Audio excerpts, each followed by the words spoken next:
봄, 여름이 같이 있어요. 여름이 일찍 오신 분들은 지금 더우실 거고 예, 봄이 좋은 분들은 지금 온도가 딱 좋을 텐데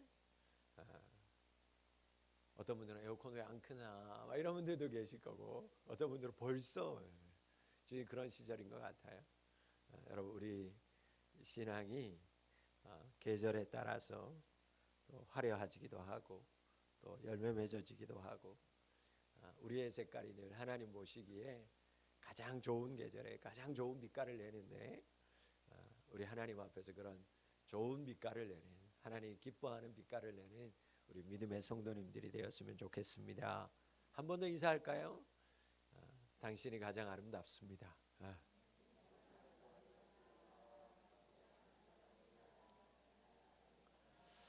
오순절 마가의 다락방에 성령이 임한 이후에 베드로가 성령의 감동을 받아 설교합니다. 그 설교 한마디 한마디가 성도들의 심령을 찌르기 시작했어요. 그리고 그 성령의 임재 가운데 전한 그 설교의 말씀을 듣고 하나님의 말씀을 듣고 그날만 3,000명이 되는 사람들이 회개하고 교회 안으로 들어와서 세례를 받습니다. 성령으로 깨어 있었던 교회 양쪽으로 정말 폭발적인 부흥이 일어났어요. 그러나 초대교회는 이와 같은 숫자 양적인 초점에만 집중한 교회가 아니었습니다. 초대교회는 우리가 아는 것처럼 양적인 성장도 이루어졌지만 그럴수록 내적인 질적인 성장에 또 힘을 쓰고 집중한 교회가 바로 초대교회였어요. 오늘 이 초대교회의 은혜가 우리 안에 일어날 수 있기를 축원합니다. 본문에 나타난 초대교회의 모습을 한마디로 말하자면 성령 공동체였습니다. 가장 이상적인 교회, 초대교회였어요. 초대교회 2000년 이후 모든 교회들이 여전히 어떤 교회를 사모합니까? 초대교회를 사모합니다. 초대교회 같기를 기도합니다. 끊임없이 모든 교회들마다 초대교회를 이야기합니다. 여러분 왜 그럴까? 부끄럽지만 초대교회의 그 이상적인 모습이 지금의 교회에서 변질되었거나 사라져 보이지 않기 때문일 거예요. 그래서 오늘은 초대교회의 모습이 어떠했는가 다시 한번 우리가 말씀을 통해서 살펴보면서 현재 우리 푸른비전 교회로 이어가고 초대교회 이야기가 아니라 푸른비전 교회로 재해석되고 적용되기를 소망합니다. 그렇다면 초대교회는 어떤 교회였는가? 첫 번째, 초대교회는 본질에 힘쓰는 교회였어요. 42절 말씀에 보면 초대교회의 본질이 무엇인가 네 가지를 이야기합니다. 첫 번째, 초대교회의 본질은 사도들의 가르침이었습니다. 디다케라고 하는 헬라어인데요, 가르침. 이 디다케라고 하는 가르침은요, 예수님을 통해서 배우고 익힌 것들을 사도들이 가르쳤다라는 거예요. 여러분, 이 말은 사도들이 자기 말 자신의 것을 가르치지 않았다라는 것입니다. 예수님께로부터 배운 것, 예수님의 것만을 가르쳤다라는 거예요. 그래서 여러분, 초대교회는 예수님의 말씀으로 풍성한 곳이었어요. 그들은 모일 때마다 언제나 사도들로부터 예수님의 말씀의 가르침을 받았어요. 그리고 그 배운 말씀 가지고 살았고 배운 말씀을 나누었어요. 그때 강력한 그 성령의 임재가 그들을 하나 되게 한 줄 믿습니다. 여러분, 주님의 말씀이 교회를 하나 되게 하시는 줄 믿습니다. 그 어떠한 것보다 하나님의 말씀이 교회를 하나 되게 하는 거예요. 그런데 지금의 교회 어떠합니까? 교회 안에 세상의 말이 얼마나 많이 들어와 있는지 모릅니다. 예수의 말씀이 아니라 자기의 말로 가르치는 사람들이 얼마나 많은지 몰라요.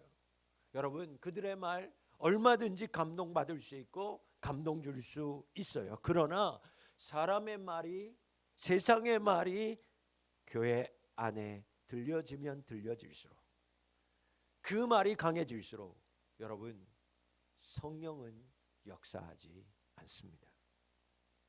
사랑하는 푸른비전교회 성도 여러분, 교회는 주님의 말씀이 있어야 교회입니다. 이것을 뒤로 하고 다른 것들로 이루어져 있다면 그것은 사회기관이나 다를 바가 없어요. 우리는 언제나 하나님의 말씀을 최우선으로 해야 하는 것입니다. 기도합니다. 우리 교회가 오직 예수님의 가르침으로 넘쳐날 수 있기를 소망합니다. 주님의 말씀이 우리 안에 있을 때 성령이 임하는 거예요. 우리가 세상의 말을 거두고 예수님의 말씀의 가르침에 집중할 때 주님의 역사가 넘쳐나는 교회 될 줄 믿습니다. 가르침을 받은 사랑하는 성도 여러분, 우리가 그 가르침 받은 대로 예수님의 가르침, 예수님의 말씀 그대로 주님 말씀, 그 말씀으로 서로에게 다가갈 때, 그 말씀을 가지고 우리가 토론하고 나눌 때 성령으로 하나 되고 성령의 임재로 충만한 우리 교회 될 줄 믿습니다. 초대교회의 본질 두 번째는 교제입니다. 코이노니아. 이 교제는 함께함, 연대 이런 뜻입니다. 자, 그런데 특히 초대교회에 함께하는 이 연대 교제에는 특징이 있는데 아낌없이 상호간에 물질적인 지원이 이루어졌다라는 것이 특징입니다. 이 같은 특징은 초대교회의 세 번째 본질에서 잘 나타나 있어요. 그래서 초대교회의 세 번째 본질이 무언가, 바로 떡을 떼는 것입니다. 그들은 교제했는데 어떻게 교제했는가, 어떻게 하나 되고 연합되었는가, 그 방법으로 떡을 떼기 시작했어요. 여러분, 초대교회에 떡을 떼는 특징이 있었어요. 떡을 뗐다라는 건 한마디로 내가 오늘 떡 싸가지고 떡 나눠줬다 그 얘기 아닙니다. 식사했다라는 거예요. 식사 교제했다라는 거예요. 그러니까 초대교회에 식사하는 교제의 특징이 있었는데 46절의 말씀에 보니까 특징이 있어요. 무엇이었어요? 말씀에 46절 말씀에 보니까 집에서 했다라는 거예요. 집에서. 떡을 떼는데 초대교회에 떡을 떼고 식사하는 특징이 집에서 뗐다라는 거예요. 여러분, 여기서 집에서 했다라는 건요, 어떤 뜻이냐면 집집마다 돌아다니면서 식사했다 그런 뜻이에요. 집집마다 돌아다니면서. 처음에는 아마도 성전 경내 안에서 식사가 이루어진 것 같아요. 그런데 우리가 아는 것처럼 사람이 갑자기 너무너무 많이 늘어나니까 교회 안에서 성전 경내 안에서 식사하는 게, 떡을 떼는 게 불편해지기 시작한 거죠. 그러니까 어떻게 시작했냐면 먼저 부유하고 가진 사람들이요, 자신들의 집을 오픈하기 시작했어요. 그래서 그곳으로 교인들을 초대하고 섬기기 시작했다라는 것입니다. 여러분, 당시는 신분 사회였어요. 주인이 있었고 종이 있었어요. 그런데 교회 안에서 있는 사람들이, 가진 사람들이, 주인인 사람들이 먼저 장소를 제공하기 시작하고 나누고 섬기기 시작했어요. 나아가서 말씀대로 자신의 모든 재산을 팔아서 사도 앞에 내어놓고 사도님들이 기도하고 하신 뜻대로 나는 아무 의견 내지 않을 테니까 사도님의 뜻대로 하십시오 하고 자기 전 재산을 팔아서 온전히 내어놓는 사람들이 있기 시작했어요. 여러분, 당시 사회에서는, 신분제도에서는 찾아볼 수 없는 정말 기이한 현상이 교회 안에서 시작된 것입니다. 그러니까 어떤 일이 일어났는가? 강력한 교제가 이루어지기 시작하는 거예요. 연대, 하나됨이 이루어지기 시작했어요. 그래서 초대교회에서 있었던 이 떡을 떼는 식사의 교제는 사랑이라고 말하는 거예요. 식탁의 교제는 여러분, 떡을 떼는 건 사랑이 없으면, 하나님께서 베풀어 주신 놀라운 사랑하는 마음이 없으면 불가능한 일이었다라는 거예요. 여러분 생각해 보세요. 지금도 마찬가지지만 집으로 돌아다니면서 식사한다라는 거 쉬운 일 절대 아닙니다. 여러분들의 집을 연다? 어려운 거예요. 그래서 한국교회에 뭐가 사라지고 있어요? 대신방 사라지고 있습니다. 그래서 이제 요즘 대신방도요 카페에서 합니다. 집은 부담스럽다라는, 그러니까 목사님 식당이나 카페에서 점점 많아지고 이 시대에, 그러니까 사실 가정을 오픈한다라는 게 쉬운 일이 아닌 거죠. 용감한 거예요. 그런데 그 용감이 어디에서 올까? 내가 연약하고 부족함에도 불구하고 내 가정을 열어서 누군가를 초대해서 식사를 제공한다라는 건 사랑이기 때문에 가능한 거였어요. 여러분, 그렇지 못한 사람들이 많았어요.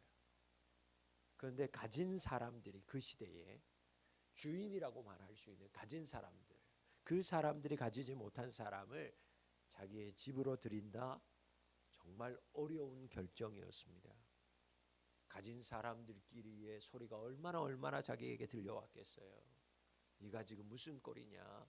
주변에서 반대하는 것도 심했었고요. 듣지 않아도 되는 이상한 소리도 그들은 들어야만 했습니다. 그럼에도 초대교회 성도들은요, 먼저 섬기는 사람들이 나타나기 시작했고 끊이지 않더라는 거예요. 여건이 가능한 사람들부터 먼저 초대했어요. 섬기기 시작했어요. 그때 초대교회 안에 사랑의 교제가 아름답게 이루어진 줄 믿습니다. 여러분, 또 하나의 중요한 것은 이 떡을 나눔, 교제가, 코이노니아가 교회 안에서부터 점점 가정으로 옮겨갔다라는 거 아니겠어요? 이 얘기는 어떤 뜻이냐면 주일만 교회에서만 섬기고 사랑한 것이 아니었다라는 것입니다. 이들은 일상에서 사랑하기 시작했어요. 일상에서 섬기고 교제하기 시작했어요. 여러분, 초대교회는 그래서 일상을 나누는 공동체였습니다. 그들은 주일, 평일 나누지 않았어요. 교회 안과 밖을 나누지 않았습니다. 저들의 일상이 섬김이었어요. 저들의 일상이 사랑함이었어요. 사랑하는 부비가족 여러분, 여러분들이 이와 같기를 바랍니다.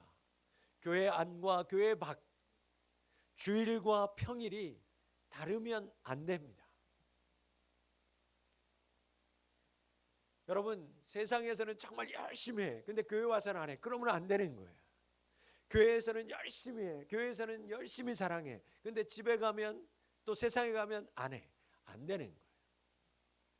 여러분, 주일과 평일이 같아야 할 줄 믿습니다. 아, 같아야 되는구나. 두 개 다 나야지. 여러분, 두 개 다 똑같아야 되니까 여기서도 안 하고 저기서 안 해야지. 여러분, 그건 절대 하나님이 주시는 마음이 아니에요. 교회 밖과 교회 안의 모습이 같을 때 그곳에 아름다운 사랑의 역사가, 열매가, 성령의 풍성한 은혜가 임하게 될 줄 믿습니다. 사랑의 나눔이, 사랑의 교제가 있는 곳에 하나님이 있어요. 그렇다면 여러분, 하나님의 손이 닿지 않는 곳이 어디 있어요? 하나님이 없는 곳이 어디 있어요? 여러분, 어느 곳이든 어느 때이든 우리 안에 하나님의 사랑, 하나님의 은혜로 나누고 교제하심이 넘쳐날 수 있기를 주의 이름으로 축원합니다. 그래서 사랑의 식탁을 나누는 곳에 성령님이 역사하는 거예요. 왜? 하나님은 사랑이시니까요. 사랑의 이 식탁 교제가 여러분의 일상 속에서 이루어지고 나누어지는 축복이 있기를 주의 이름으로 축복합니다. 네 번째, 초대교회의 본질이 무엇이었는가? 기도였어요. 성령이 임하자 초대교회 성도들이요, 자신의 기분, 자신의 생각에 따라 행동하지 않으려고 애를 썼어요. 성령 받고 나니까 지난날의 삶은 온통 나의 것으로 투성이었다라는 거예요. 나만 위해서 살았다라는 것을 성령을 받고 나서 깨닫기 시작했어요. 그래서 내가 이제는 나를 위해서가 아니라 하나님 위해서 살아야지, 하나님의 말씀, 하나님의 명령 따라서 살아야지를 하기를 그들이 소망했어요. 그래서 그들이 한 것이 뭔가, 온 마음 온 뜻을 다해서 기도부터 시작했어요. 여러분, 기도가 뭡니까? 내 뜻대로 살지 않겠다라는 거예요. 오직 하나님만 의지하겠다라는 것이, 여러분, 그 마음이, 그 결단이 행동으로 드러나는 것이 기도인 줄 믿습니다. 초대교회 성도들은 자신의 뜻대로 살지 않기로 작정했어요. 성령 충만하고 나니까 자신들이 예수를 십자가에 못 박은 것이 나인 것을 깨닫기 시작했어요. 나는 도대체 지금까지 무엇을 위해서 살았나? 내가 주님 위해서 살아야지, 이제 하나님 위해서 살아야지. 그래서 예수님의 죽으심과 부활함으로 인해서 성령 받고 났더니, 은혜 받고 났더니, 이제는 나를 위해서 사는 것은 더 이상 의미 없구나, 오직 하나님 의지하며 살아야 되겠다 다짐하고 다짐했어요. 그래서 그 다짐을, 그 마음을 지키기 위해서 제일 먼저 그들이 한 것이 뭐냐? 기도하는 거였어요. 사랑하는 성도 여러분, 초대교회가 계속해서 성령 충만할 수 있었던 원동력이 무엇일까? 기도에 있었는 줄 믿습니다. 여러분, 교회의 본질은 내 뜻대로 살지 않고 교회의 유익과 하나님을 의지하며 살겠다라는 결단, 그 결단은 기도에 달려 있는 줄 믿습니다. 교회마다 기도가 넘쳐나요. 그런데 그 기도를 들어보면 내 뜻을 완철하는 기도요, 자기 생각, 자기 상황에 대한 하소연으로 가득 차 있어요. 그러나 여러분, 그 기도도 필요합니다. 그러나 우리가 드리는 기도, 우리 교회의 기도, 하나님만 의지하겠다라는 결단의 기도가 하나님 앞에 올려지는 우리 교회의 성도들의 기도 될 수 있기를 주의 이름으로 소망합니다. 초대교회의 본질, 이 네 가지에 있었어요. 예수님의 말씀의 가르침, 그리고 기도, 신앙의 모습이죠. 또 하나는 교제, 그 교제의 특징, 떡을 땜 삶의 모습이었어요. 우리 푸른비전 교회가 이 본질이 회복될 때 우리 교회 안에 성령 충만의 역사가 끊어지지 않을 줄 믿습니다. 여러분, 내가 지금 바른 길을 걸어가고 있는가? 신명기 말씀처럼 자로나 우로나 치우치지 않으면 복을 주신다고 하셨는데, 여러분, 오늘 내가 올바른 길을, 주님이 원하시는 길을 걸어가고 있는가? 우리 교회가 정말 무엇에 더욱 집중해야 하는가? 오늘 이 말씀에 비추어서 점검하시고 새기며 말씀의 뜻대로 초대교회의 본질을 회복하는 성도 한 분 한 분 우리 교회 될 수 있기를 주의 이름으로 축원합니다. 두 번째, 초대교회는 어떤 교회였는가? 하나 되어서 모이기에 힘쓰는 교회였어요. 여러분, 분명한 사실은 저들이 교제하고 떡을 떼면서 너무나 많은 숫자로 인해서 불편함 때문에 가정들마다 다녔어요. 그러나 초대교회의 언제나 구심점은 교회였다라는 사실을 잊지 말아야 돼요. 바로 직전에 베드로가 설교함으로 인해서 교회 안으로 몇 명이나 들어와 세례를 받았다고요? 3,000명. 한 날에 회개하고 구원받은 숫자가 3,000명이었어요. 그럼에도 초대교회는 날마다 마음을 같이하여서 성전에 모이기에 힘을 썼어요.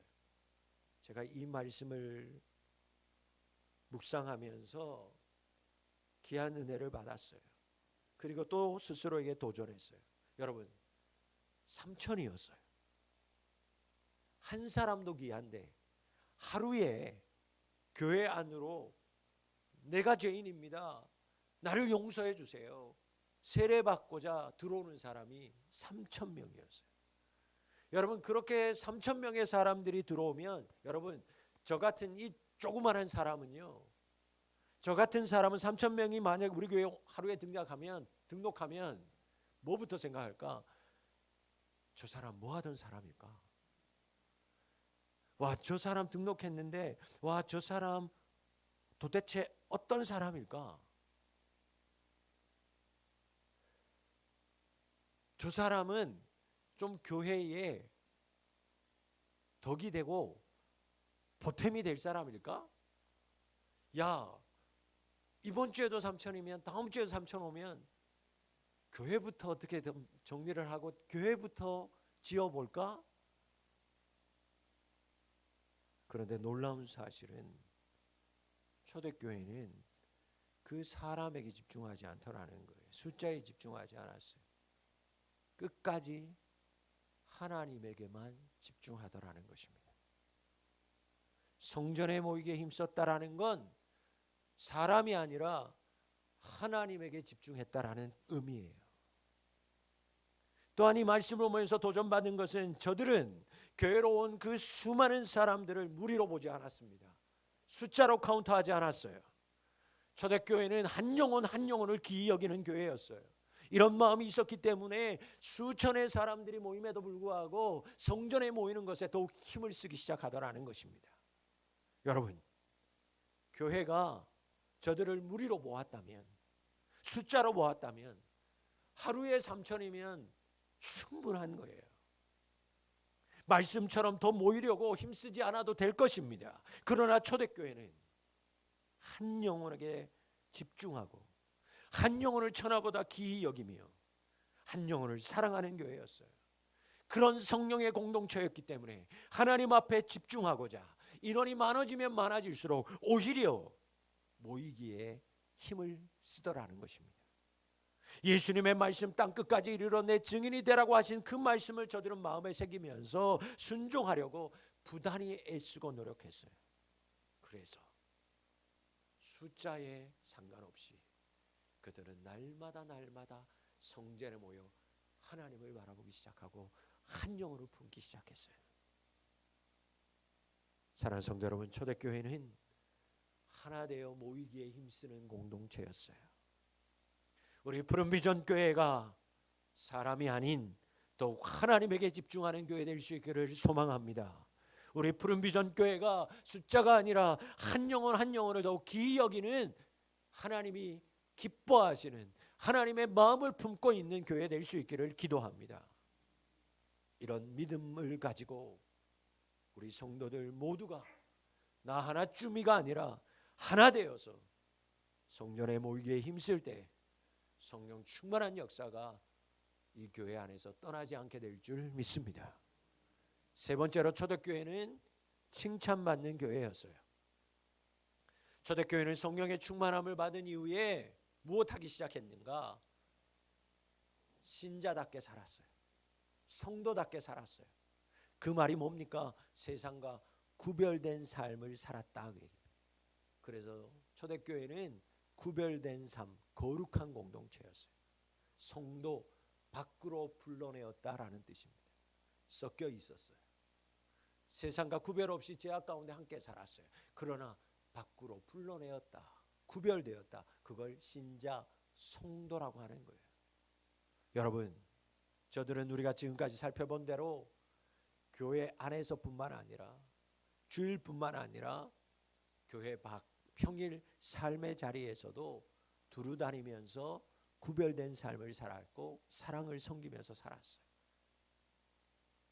그럼에도 그들은 세상으로부터 칭찬받았습니다. 존경받았어요. 여러분, 세상은 교회에게 여러분에게 요구합니다. 무엇을 요구하냐면 제발 우리와 좀 같았으면 좋겠어. 교회가 세상과 좀 생각과 행동을 같이 했으면 좋겠어. 그래서 여러분들을 향해서 이렇게 얘기합니다. 교회 다닌다고 제발 유별나게 그러지 좀 말아라. 아우, 교회 다니는 티 좀 내지 마. 그런데 여러분, 우리가 교회가 그들이 원하는 세상의 방법을 따르면, 우리가 그들이 원하는 세상 방법을 택하고 같아지면 그들은 분명히 우리 앞에서 좋아할 거예요. 그러나 그 순간부터 세상에서 사람들에게 교회는 더 이상 두려움의 존재가 될 수 없어요. 존경받지 못합니다. 여러분, 그들의 방법대로, 그들의 생각대로 함께하면 함께할수록 오히려 그들로부터 교회와 성도들은 비난받게 되는 거예요. 여러분, 교회는 말씀과 기도의 삶, 교제, 떡을 떼는 사랑으로 더욱 충실해야 돼요. 본질에서 벗어나면 안 되는 거예요. 세상과 달리 하나 되기 위해서 더욱 그리 아니하고 우리는 모이기에 힘써야 되는 거예요. 그것이 바로 교회의 거룩이요, 성도들의 거룩한 삶이에요. 교회는 다른 방법으로 구별될 수 없습니다. 건물로요, 숫자로요, 아닙니다. 오직 거룩한 삶을 통해서 교회와 성도들은 세상과 구별되는 줄 믿습니다. 그렇게 할 때 세상도 교회를 칭찬하는 거예요. 우리 푸른비전 교회 공동체가 더욱 성령 충만하여서 본질에 힘쓰기를 원합니다. 우리가 더욱 하나 되어서 모이기에 힘쓰는 교회 되기를 기도합니다. 여러분들의 구별된 삶을 통하여서 세상으로부터도 칭찬받는 우리 교회 될 수 있기를 간절히 소망합니다. 오늘 우리는 이 예배 후에 교회의 일꾼들을 세우려고 합니다. 세워지는 일꾼들은 본질에 충실한 자가 되시기를 바랍니다. 또한 하나 되고 모이기에 힘쓰는 교회가 되도록 먼저 모이기에 힘쓰고 먼저 다가가 교회와 성도들을 사랑으로 섬기는 자들이 되실 수 있기를 바랍니다. 항상 거룩한 삶으로 구별되어서 여러분의 가정, 여러분의 직장에서도 본이 되는 성도들이 되실 수 있기를 축복합니다.